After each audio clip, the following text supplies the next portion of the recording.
আমরা পঞ্চম শ্রেণীর তৃতীয় পর্যায়ক্রমিক মূল্যায়নের গণিতে 20 নম্বর স্কুলের প্রশ্ন উত্তরগুলো আলোচনা করব। একের কতে বলেছে দুটি পরস্পর মৌলিক সংখ্যার গসাগু কত 1। খতে বলেছে 420 মিনিটে কত ঘন্টা হয়। 420কে 60 দিয়ে ভাগ করে দেবে, তাহলে হবে 7 ঘন্টা।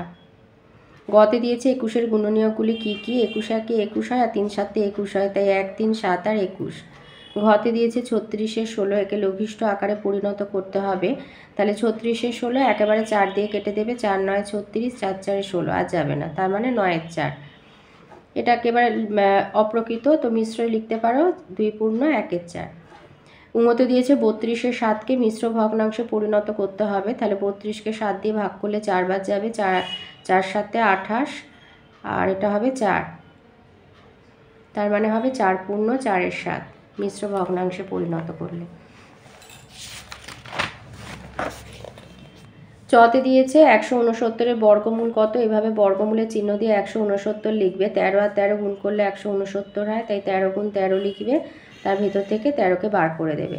ছতে বলেছে 207.02কে স্থানীয় মানে বিস্তার করে লিখতে বলেছে। 200 যোগ 7 যোগ 2%। বর্গিন জতে দিয়েছে 0.5 আর 0.05-এর মধ্যে কোনটা বড় কোনটা ছোট। তো 0.5 মানে হচ্ছে 5-এর 10, যার হর বড় হয় সে ছোট হয়, আর 0.5 মানে হচ্ছে 5-এর 100। তো যেহেতু লবগুলো একই 5, তাই এ হবে ছোট আর এ হবে বড়, যার হর বড় হয় সে ছোট হয়। ঝতে বলেছে একটি সরলকোণের মান কত। 180 ডিগ্রি। ইংতে দিয়েছে ঘনবস্তুর দুটি উদাহরণ দাও। বই, খাতা, লুডোর ছক্কা, এগুলো, দুধের কৌটো, জলের পাইপ, এইসব। টতে দিয়েছে ত্রিভুজ কাকে বলে। ত্রিভুজ হচ্ছে তিনটি সরলরেখা দ্বারা সীমাবদ্ধ সমতলী ক্ষেত্রকে ত্রিভুজ বলা হয়।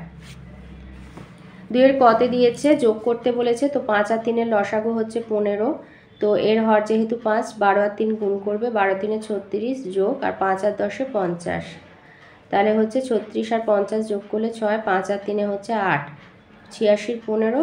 এবার 15 5 75, 6 15 90, 5 বার যাবে, 75। 86 থেকে 75 বিয়োগ হলে হয় 11 15, 5 পূর্ণ 11 15। ক্ষয়ের দ্বারা একটা বিয়োগ করতে বলেছে। 15 3 45 আর 2 হচ্ছে 47-এর 15, আর বিয়োগ হচ্ছে 6 2 12, 12 আর 5 হচ্ছে 17 6। এবার 15 আর 6-এর লসাগু করে নেবে। 15 আর 6-এর লসাগু 3 দিয়ে যাবে, 3 5 15, 3 2 6, তাহলে লসাগু হবে 3 গুণ 5 গুণ 2, মানে 5 2 10 30, তাহলে এখানে 30 লিখবে, বিয়োগ চিহ্ন দেবে। এর হর যেহেতু 15, এখানে 3 আর 5 গুণ করলে 15 হয়, বাদ দাও, 2 পড়ে আছে, তাহলে 47কে 2 দিয়ে গুণ করলে 7 2 14 4 হাতে 1, 4 2 8 1 9, এর হর হচ্ছে 6, 3 আর 2 গুণ করলে 6 হয়, বাদ দাও, 5 পড়ে আছে, 5 17 85। এবারে বিয়োগ করে দেবে। 4কে 14 ধরবে, 9 3 14, 8 1 9, 9 30 লঘিষ্ঠ আকার করলে 3 10। গতে দিয়েছে 22 আর 66 গসাগু নির্ণয় করতে বলেছে। তো 22 আর 66 11 দিয়ে প্রথমে দেবে, 11 2 22, 6 11 66, আবার 2 দিয়ে দেবে, 2 1 2, 3 2 6, তাহলে গসাগু হচ্ছে 11 আর গুণ 2, 11 গুণ 2 সমান হচ্ছে 22। সমকোণ কাকে বলে। যে কোণের মান 90 ডিগ্রি তাকে সমকোণ বলে। উন্নত দিয়েছে 4 সেমি ব্যাসার্ধ বিশিষ্ট বৃত্ত অঙ্কন করো। 4 সেন্টিমিটার সরলরেখা অংশ এঁকে বৃত্ত অঙ্কন করে নেবে। চয়ে দিয়েছে 5 কিলোগ্রাম আলুর দাম 60 টাকা হলে 1 কিলোগ্রাম আলুর দাম 60 ভাজিতক 5 সমান 12 টাকা হবে। 3-এর কতে ছোট থেকে বড় সাজাতে দিয়েছে। 2-এর 3, 4-এর 9 আর 5-এর 6। এভাবে 2-এর 3, 4-এর 9, 5-এর 6 ওপর নিচে সাজিয়ে নেবে। 3 9 6-এর লসাগু করবে হচ্ছে 18। এবার সবগুলোকে একই হর বিশিষ্ট করলে তাহলে ছোট থেকে বড় সাজিয়ে পাই। সবার ছোট হচ্ছে 4-এর 9, তারপরে আসছে 2-এর 3, তারপরে 5-এর 6। খতে বলেছে তুমি একটা মাসের 5-এর 8 অংশ লাল রং আর 1-এর 4 অংশ সবুজ রং করেছো, মোট কত অংশ রং করেছো। তো এই দুটো যোগ করে দেবে, তাহলে উত্তর লিখবে খ অতএব মোট রং করেছি সমান 5-এর 8 যোগ 1-এর 4 এত অংশ। তাহলে 8 আর 4-এর লসাগু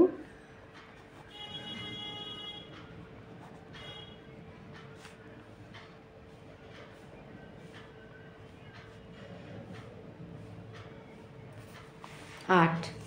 তাহলে একই হর মানে এবার যোগ করব। তাহলে এটা যেহেতু 5 একই হর আছে, আর এটা যেহেতু 4 2 দিয়ে যোগ করবে মানে গুণ করবে লবটাকে, তাহলে হচ্ছে 7-এর 8 অংশ। তাহলে মোট রং করেছি 7-এর 8 অংশ। গয়াতে বলেছে ঈশিতা 15.50 টাকায় এক ঝুড়ি আম কিনে বাজারে গিয়ে 175 টাকায় বিক্রি করেছে, কত টাকা বেশি পেল?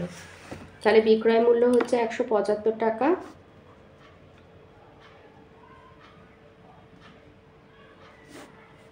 175.00 টাকা লিখবে। যেহেতু আমাদের ক্রয় মূল্যতে একটা পয়সা আছে 150.50 টাকা, এবারে বিয়োগ করে দেবে। 0 5 দিলে 10, 7 1 4 6 7 2 এত টাকা লাভ, এত টাকা বেশি পেল। তাহলে উত্তর সে বিক্রি করে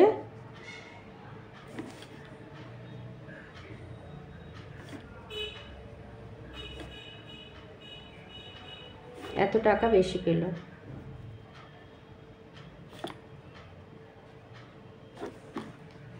ঘয়াতে বলেছে একটি আয়তক্ষেত্রের পরিসীমা 360 মিটার, দৈর্ঘ্য 100 মিটার হলে প্রস্থ কত? তাহলে পরিসীমা 360 মিটার ও দৈর্ঘ্য 100 মিটার। তাহলে পরিসীমা থেকে অর্ধ পরিসীমা বার করে নেবে 2 দিয়ে ভাগ করে। অর্ধ পরিসীমা সমান দৈর্ঘ্য যোগ প্রস্থ,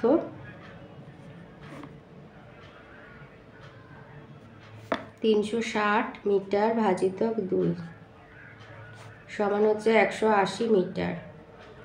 তাহলে দৈর্ঘ্য প্রস্থের যোগফল হচ্ছে 180 মিটার, তো সেখান থেকে দৈর্ঘ্য বাদ দিলে প্রস্থ পেয়ে যাব। অতএব প্রস্থ সমান 180 মিটার বিয়োগ 100 মিটার সমান 80 মিটার।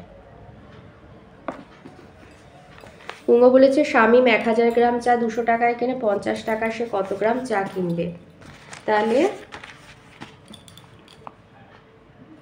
লিখবে টাকা আর চায়ের পরিমাণ, পরিমাণ গ্রাম।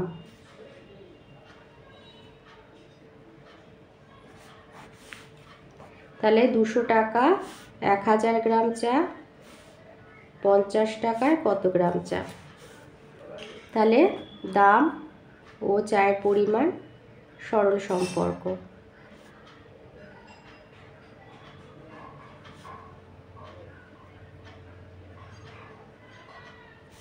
তাহলে 200 টাকায়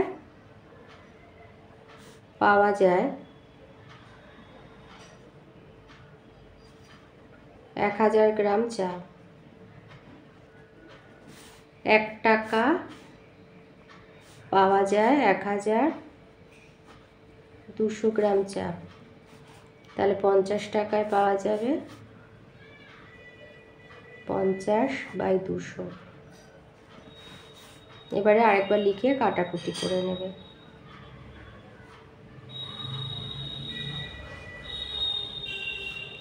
5 5 25, 250 গ্রাম চা মানে 250 গ্রাম চা পাওয়া যাবে। তাহলে 50 টাকায় 250 গ্রাম চা পাওয়া যাবে। চয়ের দাগে একটা সরল দিয়েছে, তৃতীয় বন্ধনী 5 যোগ, তাহলে প্রথম বন্ধনী থেকে প্রথম বন্ধনীর কাজটা আর কি আগে করব, যোগ 10 বিয়োগ এখান থেকে পাচ্ছি 3, 10 থেকে 3 বিয়োগ হলে হচ্ছে 7, 7 আর বন্ধনী মানে সংখ্যার বন্ধনীর মাঝে কোনো চিহ্ন নেই, গুণ 3, তো গুণের কাজটা আগে করব। 5 যোগ 21 সমান হবে 26। 4-এর কতে বলেছে তোমাদের ওয়ার্ডে 12 জন লোক 15 দিনে ওয়ার্ডের সমস্ত ড্রেন পরিষ্কার করে, 20 জন লোক কাজ করতেন যদি, তাহলে কত দিনে কাজটা শেষ করতে পারতেন? তো এটা জন সংখ্যা দিন সংখ্যা করে সাজিয়ে নেবে ছকটা।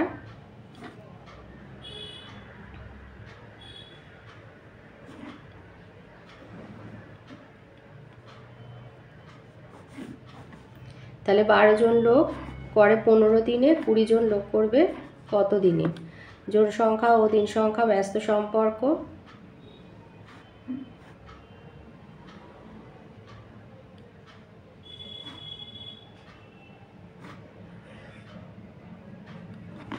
তাহলে যে কাজ 12 জন লোক করে 15 দিনে, একজন লোক করবে 15 গুণ 12 দিনে। 20 জন লোক করবে 15 গুণ 12 বাই 20 দিনে।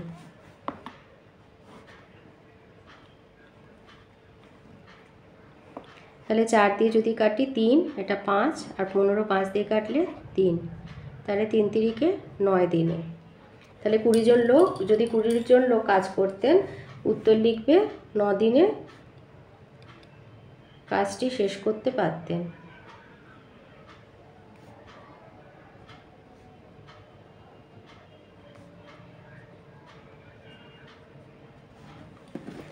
খতে দিয়েছে একটা পোলট্রিতে 4000টি মুরগি 250 দিনের খাবার মজুদ ছিল, আরও 1000টি মুরগি আনা হলো। ওই মজুদ খাবারে মুরগিগুলোর কতদিন চলবে? তো মুরগির সংখ্যা দিন সংখ্যা করে ছক করবে। 4000টি মুরগির জন্য 250 দিনের খাবার ছিল, সেখানে আরও 1000 এলো, তাহলে এখন মুরগি হচ্ছে 4000 যোগ 1000 5000। মুরগির সংখ্যা দিনের সম্পর্ক হচ্ছে ব্যস্ত সম্পর্ক। তাহলে 4000টি মুরগির যে খাবারে চলে 250 দিন, একটি মুরগি সেই খাবারে চলবে 250 গুণ 4000, আর 5000টি মুরগি সেই খাবারে চলবে 250 গুণ 4000 বাই 5000। তো শূন্যগুলো কেটে দিলে 250কে 5 দিয়ে কাটলে 50, 4 আর 50 গুণ করলে 200 দিন। তাহলে ওই খাবারে তাদের 200 দিন চলবে। গতে দিয়েছে একটি চাকা 51 বার ঘুরলে 170 মিটার যায়, তাহলে 1700 মিটার যেতে ওই চাকাটাকে কতবার ঘুরতে হবে? তাহলে দূরত্ব মিটার এবং বার বলে ছক করে নেবে। 170 মিটার যেতে ঘুরছে 51 বার, 1700 মিটার বা 1700 মিটার যেতে কতবার ঘুরবে? দূরত্ব এবং বার সংখ্যা সরল সম্পর্ক। তাহলে 170 মিটার পথ যেতে ঘোরে 51 বার, 1 মিটার পথ যেতে ঘোরে 51 বাই 170 বার, আর 1700 মিটার পথ যেতে ঘোরে 51 গুণ 1700 বাই 170 বার। তো 51 গুণ 1700 বাই 70, 170, 0 0 কেটে গেলে 170কে 17 দিয়ে কাটলে হয় 10, আর 51 আর 10 গুণ করলে 510 বার। তাহলে ওই চাকা 510 বার ঘুরবে। ঘতে দিয়েছে 7 জন লোক 12 দিনে 4200 টাকা আয় করলে 8 জন লোক 9 দিনে ক টাকা আয় করবে? তো জন সংখ্যা দিন সংখ্যা এবং আয় টাকা বলে লিখে নেবে। 7 জন লোক 12 দিনে আয় করছে 4200 টাকা, 8 জন লোক 9 দিনে কত টাকা আয় করবে? জন সংখ্যা আয় সরল সম্পর্ক, দিন সংখ্যা আয়ও সরল সম্পর্ক। তাহলে 7 জন লোক 12 দিনে আয় করে 4200 টাকা, একজন লোক 12 দিনে কম আয় করবে, তাই 4200 বাই 7। আবার একজন লোক 12 দিনে যে টাকাটা আয় করছে, একজন লোক একদিন কাজ করলে আরও কম আয় করবে, তাই 4200 বাই 7 গুণ 12। আবার একজন লোক একদিনে যে টাকা আয় করছে, সেখানে 8 জন লোক একদিনে বেশি টাকা আয় করবে, তাই 4200 গুণ 8 বাই 7 গুণ 12। আবার 8 জন লোক একদিনে যে টাকাটা আয় করছে 9 দিনে আরও বেশি টাকা আয় করবে, তাই 4200 গুণ 8 গুণ 9 বাই 7 গুণ 12। তো এবার কাটাকুটি করবে। 4200কে 7 দিয়ে কাটলে হয় 600, আর 600কে 12 দিয়ে কাটলে হয় 50। তাহলে 50 গুণ 8 গুণ 9 মানে 400 গুণ 9 3600 টাকা। তাহলে 9 দিনে 8 জন লোক 3600 টাকা আয় করবেন।